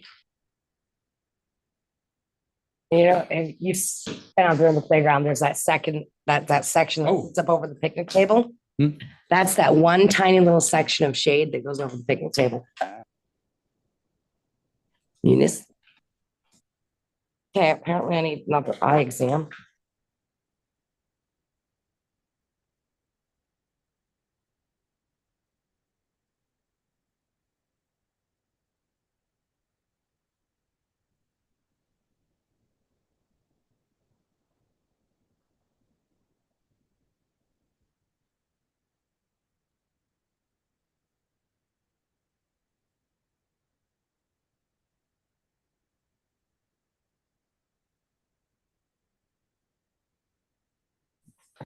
Which one of you guys needs dinner?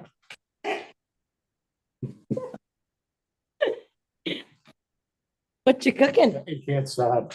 What you cooking? Maybe I'll go there for dinner. If I missed it, what's the point? Huh? You know, when somebody asks you what you're cooking, you're supposed to answer skip it. So steak. Skip it. But that's just steak.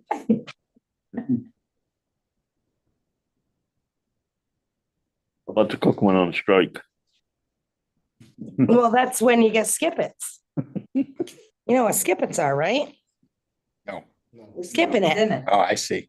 You're skipping it. Skippets. When we don't know what we're going to have for dinner, like cook pancakes. You take my pancakes out of the freezer. Teresa, do we buy? Yes. Free buy fuel, Yeah. oil, yep. This year it was $3. Yep, we normally will start getting different prices in Sure. September or so. And it goes for for our town manager last year, but we don't have a town manager by then. You provide for the diesel fuel for the vehicle too, or? That they do sometimes. They've been sticking pretty much with Butlers for the last few years. So that's been the cheapest price, but yep.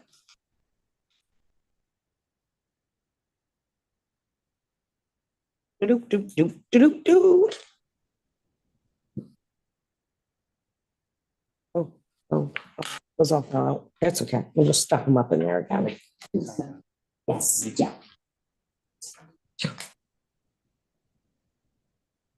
Oh, you look scary with these froze. So select board chair. I do write that. Okay. $3. Speaking of our pre-buy fee. Should have freaking pre-bought this year.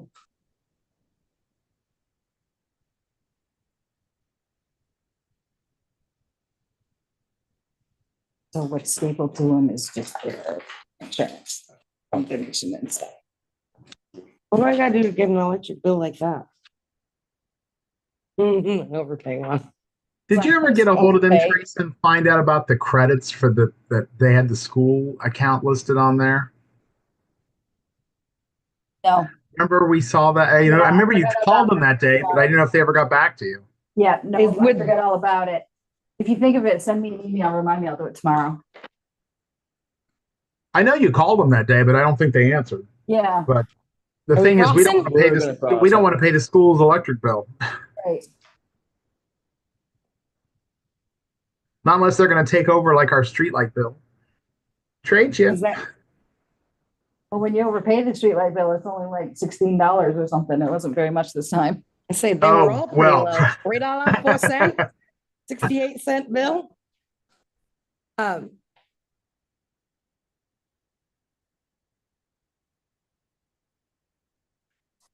This trash bill at the 350, that's for the, down to the recycle That's the center. dumpsters. Yep. Where does it show the monies that we received from them? So that goes under town clerk fees, but we break it down into like our records where it just says waste management. I actually think we might have put in the town report a line item for that, right? For Hey, look. So but do we know on the monthly basis what we're what we're making bringing in. from? Yep. It does show that? Yep. Okay, all right. Oh, I'd just be interested to see what, And on good news on that, I just ordered our stickers and we cut the cost by about 2/3. We did. Did you order my stickers? Big quantity, much more of a quantity for 2/3 of the Yes, show. yes. Well, you told me order 1,000, so I ordered 1,000 of them. We got 1,000 for $91 instead of You're 300. talking about for Teresa's 128. stickers, 1,000, right? Not Yeah. my stickers? Oh, sure. You're gonna have lots of people hiking, Heather. No, you hadn't given me the go ahead. I can order them because I have ordered green Oh, stickers that was now right, that for shouldn't have gone there. for That's Teresa. for So the, veterans for their. Yeah, if order what if you you're think good is with right. it, Heather, just send me a message. And let me know you're okay with it, and I'll order them. They only take a couple days to come in. That one is. Oh, then we can wait. I was thinking it think took a I- while. I think I can get them They cheaper didn't than what I send it gave in you with them. prices on. Okay. Any of you guys kayak? Yep. Yep. Yeah. Great, thank you. Is there anything signed up for this one? On Sunday. Yeah, I can't get out of it with my. Is it Barrett Trucking? Barrett Truck. That's why I got a new kayak Of the insurance? for old fat people. It's just said my name. It allows me room to roll over and stand up rather than trying to go. You fly to Florida, you And don't get get up. That one with the suit on. Ivan. That's, Yeah. They bought a double. And then it's worth. It's You leaving when? pretty Good for you. Teresa, we set up the sticker program as a We're doing a, negative um, expense. As a negative expense? yeah, the second Yeah, it's ones, they're underneath. There's miserable. waste management, and then there's sticker program was line 1334 in the budget, and it had the negative amount in it for what we've Perfect. taken in. But yeah, I mean, on a monthly basis. I can tell you what you make a month on the sticker program. that takes care of all the trash from our town buildings. Correct. Yep, that takes care of any stickers that are purchased from Ace Hardware, that are purchased from Kingdom Market, that are purchased here. And those retailers are still getting a little, Yep. 10 cents a sticker. And yeah, That much? I think it's like 10 cents a sticker or a penny a sticker, whichever one for you guys. You can selling them. retire, Gene. But I know. I think we let them keep a penny or two. card. Yeah, I wouldn't let people buy those with their credit card unless they come here and pay the fee. That's just because I'm cheap. It's too much. Seems like stop. I don't even.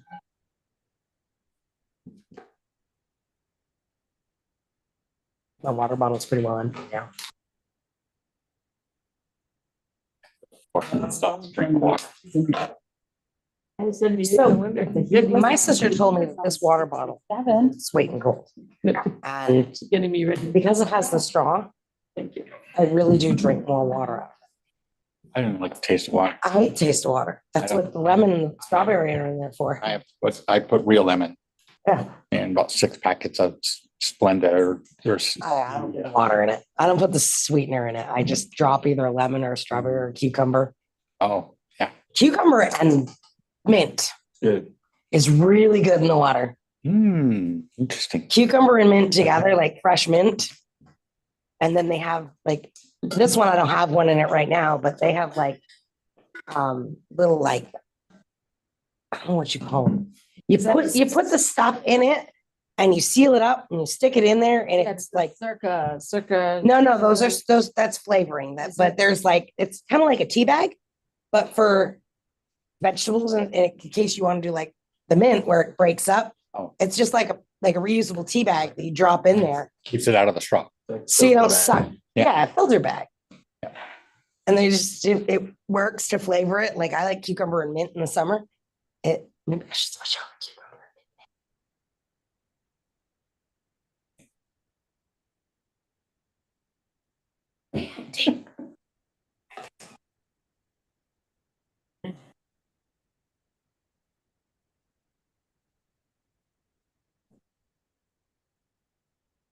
Kayak adventure going on. As soon as the ice comes off, you kayak on 10 different spots. That's called Brighton Recreation. Give you a sticker. Yep. And the river. You stick it on your water bottle I saw on, or on your kayak or on your canoe. I saw on Facebook Marketplace, somebody's selling 3 crystal clear kayaks. Yep. And her price is more than if she's going to buy them herself. Significantly more, but you got to put them together because I've been looking at one for a while because I thought they were pretty cool. But the reviews, because the material they're made out of is not the same type of plastic, if you drop them, they're a little more likely to shatter. And if I'm paying $1,200 for a single canoe or a single kayak, I'm not going to have it to where I can shatter it. Yeah. It's the same thing like paddle boards. The inflatables are more resilient than the hard ones because if you drop a hard one, you can shatter it. Worst thing happens with the inflatables, you put a hole in it and we just patch it. That's the second one. is the only thing. A story for you. In Texas, we were just up the road from Cabela's. We bought a 14-foot Old Town for $200 because Canoe? the canoe, the center tie-in rail was missing. So they let me have it for $200. For that, I'll figure it out. Yeah. There's some minutes.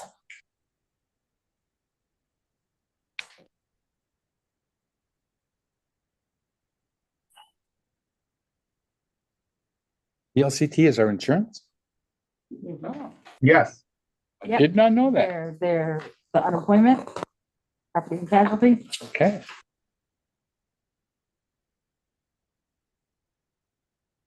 Larry from VLCT, he's CLT. Returned my phone call and email about HASCOM training. I can no longer do that because I can't direct anybody according to the union contract in our rules, but he's given me a portal access to their training. So We all should have that. every employee needs No, HASCOM. like I'm saying, and we all should have access to be able to go into there. Yeah. If you haven't been onto it, like you can go in and poke around. We all have ours. Yeah. Okay. Approve previous minutes. I'll make a potion. Gene's making potions. I'll second it. There's no bottle over there. Okay, Billy second. Favor, Aye. opposed.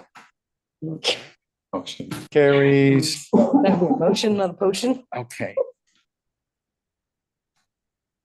So seeing that I can make a motion, I make a motion that we enter into executive session to discuss potential. Do you have other business first? What? Any I'm other sorry to business? interrupt. Do you have any other business first? Oh, The only thing I thought of is Right. other probably should wait until after we discuss that. Will we be allowed to do any other business if we just write it? If a result of this, yeah, I'll table it until either next meeting or Okay. after we talk in executive. I motion that we enter into executive session to discuss potential interim town manager staffing under the provisions of Title I, Section 313 of the Vermont statutes, finding that premature public knowledge would substantially disadvantage the town. I'll second that. with members of the board. only. Members of the board only.